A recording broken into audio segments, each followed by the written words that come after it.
Hello மக்களே, வணக்கம் and welcome back to our channel Happy Hut. First of all ஒரு மிகப்பெரிய சாரி நான் சொல்லிக்கிறேன். ஏன்னா ரொம்ப நாளாக, அதாவது ரொம்ப மாதமாகவே நம்ம சேனலில் எந்த வீடியோஸுமே போஸ்ட் பண்ணல. பர்சனல் ரீசன்ஸ்னால ரொம்ப பிஸியாகவும் இருந்ததுனால எந்த வீடியோஸுமே என்னால் போஸ்ட் பண்ண முடியலை. இப்போலேருந்து நம்ம சேனலில் money saving tips, money saving challenges, personal finance ரிலேட்டடான நிறையா வீடியோஸ் போஸ்ட் பண்ணலாம் அப்படிங்கிற முடிவில் இருக்கேன். நீங்கள் கண்டிப்பாக முன்னாடி கொடுத்த ஆதரவு இப்போவும் நம்ம சேனலுக்கு தருவீங்க அப்படின்னு ரொம்பவே நான் நம்புகிறேன். சரி, இந்த வீடியோவில் நம்ம மணி சேவிங் டிப்ஸ் தான் நம்ம பார்க்க போகிறோம். அதாவது குறைந்த வருமானம் வாங்குபவர்களும் சரி, நிறையா வருமானம் வாங்குபவர்களும் சரி, எப்படி அவங்களோட சம்பளம் வந்ததுக்கப்புறம் அந்த மாதத்துக்கான சேவிங்ஸ் பண்ணுறதுக்கான ஈஸியான டிப்ஸ் இந்த வீடியோவில் நான் ஷேர் பண்ண போகிறேன். சரி, நம்ம குயிக்காக வீடியோக்குள்ளே போயிடலாம். முதல் டிப் என்ன அப்படின்னு பார்த்தீங்கன்னா, இப்போது நம்ம மாத சம்பளம் வந்ததுக்கப்புறம் ஃபஸ்ட்டு நம்ம என்ன பண்ணலாம் அப்படின்னா, நம்ம ஒரு உண்டியல் மாதிரி வச்சுக்கலாம். ஸோ இந்த உண்டியல் எதுக்கு அப்படின்னா, ஒரு சின்ன தொகை, நம்மளோட சம்பளம் எவ்வளோ இருக்கோ அதுக்கு தகுந்த மாதிரி ஒரு சின்ன தொகை, ஒரு 100 200 இல்லை 500 அல்லது 1000 இந்த மாதிரி ஒரு தொகையை எடுத்து நம்ம அந்த உண்டியலில் போடலாம். அதை போடும்போது நம்ம என்ன பண்ணலாம் அப்படின்னா, இப்போ நம்ம வீட்டில் குழந்தைங்க இருப்பாங்கள்ல, அந்த குழந்தைங்கள கூப்பிட்டு அவங்க கையில் பிரித்து கொடுத்து அவங்கள இந்த உண்டியலில் போட சொல்லலாம். அப்போ இது என்ன ஆகுது அப்படின்னா, ஃபஸ்ட்டு நம்மளுக்கு சம்பளம் வந்தோடனே சேவிங்ஸ் அப்படின்னு ஒரு எண்ணம் நமக்கு வருது. நமக்கு மட்டும் வராமல் நம்மளோட குழந்தைங்களுக்கும் சேவிங்ஸை பற்றி நம்ம சொல்லி கொடுக்குறோம். அப்போ அவங்க கையால் போடும்போது அவங்களுக்கும் சரி நம்ம சேமிப்பு பண்ணணும் அப்படின்றது சிறு வயதிலேயே அவங்க மனசில் பதிஞ்சிரும். அப்போ ஃப்யூச்சர்லேயே அவங்களுக்கு ரொம்பவே யூஸ்ஃபுல்லாக இருக்கும். அப்போ இந்த மாதிரி ஒரு ஆக்டிவிட்டியை சம்பளம் வந்தோடனே ஃபஸ்ட்டு பண்ணுங்கள். அடுத்த டிப் என்ன அப்படின்னு பார்த்தீங்கன்னா, நம்ம எப்போவுமே சொல்கிற மாதிரி நம்ம வீட்டு செலவுகளுக்கு கண்டிப்பாக ஒரு பட்ஜெட் பண்ணணும். அது சம்பளம் வர்றதுக்கு முன்னாடியும் நம்ம பண்ணி வைக்கலாம். அப்படி இல்லைன்னா சம்பளம் வந்ததுக்கப்புறமும் நம்ம பட்ஜெட் பண்ணலாம். அப்போ தான் நம்ம வர்ற சம்பளம் எந்த அளவுக்கு எதுக்கெல்லாம் நம்ம எக்ஸ்பென்சஸ்க்கு எடுத்து வைக்கலாம் அப்படின்னு நம்ம பிரித்து வச்சாதான் நம்மளால் எவ்வளோ சேமிக்க முடியும் அப்படின்றது நமக்கு தெரியும். ஸோ அதனால் கண்டிப்பாக ஒவ்வொரு ஃபேமிலியும் ஒரு பட்ஜெட் போடணும்.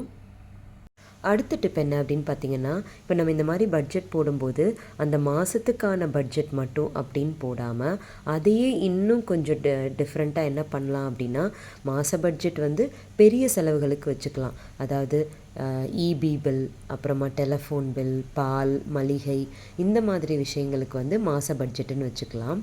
இன்னொன்று வார பட்ஜெட் அப்படின்னு ஒன்று வைக்கணும். அது எப்படி அப்படின்னு பார்த்தீங்கன்னா, இப்போது நம்ம வாரத்துக்கு தான் நம்ம காய்கறிகள், பழங்கள், அப்புறம் நான்வெஜ், ஸ்நாக்ஸ், அப்புறம் பெட்ரோல் போடுறது, இந்த மாதிரி விஷயங்கள், அப்புறம் ஹோட்டலில் போய் சாப்பிட்றது, வெளியில் ஏதாவது என்டர்டெயின்மெண்ட்டுக்கு போகிறது, இந்த மாதிரி விஷயங்கள்லாம் நம்ம வாரம் வீக்கெண்டில் பண்ணுவோம். ஸோ அப்போ அந்த மாதிரி விஷயங்களை நம்ம வார பட்ஜெட் அப்படின்னு நம்ம போட்டு வைக்கும்போது நம்மளால் இன்னுமே ஓரளவுக்கு நம்ம அக்யூரேட்டாக எந்த அளவுக்கு செலவு பண்ணுவோம் அப்படின்னு சொல்லி நம்மளால் பணத்தை பிரித்து வைக்க முடியும். ஸோ அப்படி பிரித்து வைக்கும்போது நம்ம இன்னொன்று என்ன பண்ணலாம் அப்படின்னா, நம்ம ஒரு மாதத்துக்கு எப்போவுமே மோஸ்ட்டாக 4 வாரம் வரும், சில மாதங்கள் மட்டும் 5 வாரங்கள் வரும். அப்போ நம்ம என்ன பண்ணணும் அப்படின்னா, அந்த செலவுகளை நம்ம 5 வாரத்துக்கு அப்படின்னு பிரித்து நம்ம தனித்தனியாக ஒரு பர்ஸில் எடுத்து வைக்கலாம், இல்லைன்னா என்வெலப்பில் போட்டு வைக்கலாம். ஸோ இப்போ இப்படி பண்ணும்போது என்ன ஆகும் அப்படின்னா, நம்ம அந்த 4 வாரத்துக்கும் ஒவ்வொரு வாரத்துக்குமான காசு எடுத்து நம்ம செலவழிப்போம். அதுபோக அந்த 5ஆவது வாரத்துக்கு இருக்கிற காசை நம்ம சில மாதங்கள் தான் செலவழிக்கிற மாதிரி வரும், சில மாதங்கள் அது செலவழியாது. ஏன்னா 4 வாரங்கள் தான் இருக்கும். அப்போ அந்த காசு என்ன ஆகும் அப்படின்னா, நீங்கள் சேமிப்பாக மாறிடும். அதை நீங்கள் சேமிப்பாக தனியாக எடுத்து வச்சிடலாம். அடுத்தது என்ன அப்படின்னு பார்த்தீங்கன்னா, இப்போ நம்ம மளிகை ஜாமான் வாங்க போகிறோம், இல்லை காய்கறிகள், பழங்கள், இல்லைன்னா நான்வெஜ், இந்த மாதிரி எந்த ஒரு விஷயமும் நம்ம கடைக்கு போகிறோம் அப்படின்னாலே நம்ம ஆல்ரெடி நம்ம பட்ஜெட் நோட் பண்ணி வச்சுருக்கோம். ஸோ அந்த அமௌண்ட்டை அப்படியே நம்ம எடுத்துகிட்டு போக வேண்டாம். அதுக்கு பதிலாக என்ன பண்ணலாம் அப்படின்னா, இப்போது ஒரு 300 ரூபாய் நம்ம நான்வெஜ்ஜுக்கு எடுத்து வச்சுருக்கோம் அப்படின்னா, நம்ம 300 ரூபாயும் எடுத்துகிட்டு போகாமல் ஒரு 10 ரூபாயோ அல்லது 20 ரூபாயோ இல்லை 15 ரூபாயோ அந்த மாதிரி நம்ம குறைச்சி எடுத்துகிட்டு போகணும். அப்படி போகும்போது நம்மக்கிட்ட அந்த இருக்கிற காசுக்குள்ளே நம்மளால் செலவழிச்சிட்டு வர முடியும். அப்போ மிச்சமாக நம்ம எடுத்து வச்சுட்டு போன அந்த காசை நம்ம சேவிங்ஸாக எடுத்து வச்சிடலாம். அடுத்த டிப் என்ன அப்படின்னு பார்த்தீங்கன்னா, இப்போ நம்ம கடைக்கு போயிட்டு வந்துடுறோம். அப்போ வரும்போது கண்டிப்பாக சில்லறை இல்லாமல் நம்ம திரும்பி வரவே மாட்டோம். எக்ஸாக்டாக அந்த ஃபுல் அமௌண்ட்டையும் நம்ம செலவழிக்கவே மாட்டோம். எப்படியும் அட்லீஸ்ட் ஒரு ரூபாயாவது நமக்கு மிச்சம் இருக்கும். அப்போது நம்ம என்ன பண்ணுவோம், இது ₹1 தானே, இது ₹2 தானே அப்படின்னு சொல்லிட்டு அது எங்கேயோ நம்ம வீட்டில் எங்கேயோ போட்டு வச்சுருவோம். அப்போ அது எங்கே இருக்குன்னு தெரியாது, நமக்கு கணக்கும் தெரியாது. அப்போ என்ன பண்ணலாம் அப்படின்னா, நம்ம ஒவ்வொரு சிறு துளியும் பெருவெள்ளம் அப்படின்னு நம்ம நினச்சிக்கிட்டு கொண்டு வர சேஞ்சஸ், எந்த ஒரு செலவு பண்ணாலும் அதில் வர்ற சேஞ்சஸை வந்து தனியாக ஒரு உண்டியலில் போட்டு வைக்கணும். நீங்கள் வந்து அதை பல மாதங்கள் கழித்து பார்த்தீங்கன்னா அதுவே வந்து ஒரு பெரிய தொகையாக மாறி நிற்கும். அடுத்தது கடைசியாக என்ன டிப் அப்படின்னு பார்த்தீங்கன்னா, நம்மளோட கற்பனைக்கு தகுந்த மாதிரி விதவிதமான மணி சேவிங் சேலஞ்சஸ் வந்து நம்ம ஃபாலோ பண்ணலாம். உதாரணத்துக்கு பார்த்திங்கன்னா, ₹5 காயினாக நம்ம சேர்த்து வைக்கலாம், இல்லைன்னா ₹10 காயினாக சேர்த்து வைக்கலாம்.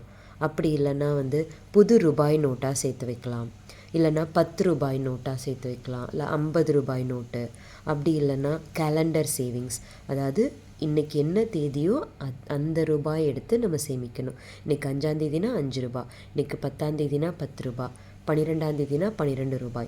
இந்த மாதிரி ஒரு ஒரு ஃபன்னாகவும் இருக்கும், அதே நேரத்தில் ஒரு இன்ட்ரெஸ்டிங்காகவும் இருக்கும். இந்த மாதிரி சேமித்து வந்தாலும் நம்மளால் ஒரு தொகையை வந்து நம்ம சேமிக்க முடியும்.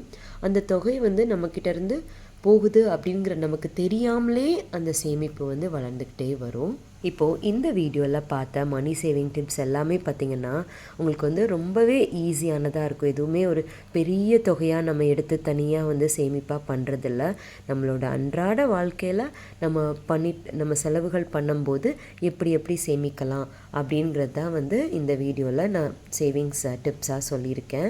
இது கண்டிப்பாக அவங்க எல்லாருக்குமே ரொம்பவே உபயோகமானதாக இருந்திருக்கும் அப்படின்னு நினைக்கிறேன். உங்களுக்கு இந்த வீடியோ பிடிச்சிருந்தது அப்படின்னா லைக், ஷேர் அண்ட் கமெண்ட் பண்ணுங்கள். மறக்காமல் நம்ம சேனலுக்கு சப்ஸ்கிரைப் பண்ணுங்கள். உங்களுடைய சேமிப்பு மற்றும் முதலீட்டு பயணம் தொடர என்னுடைய வாழ்த்துக்கள். நன்றி.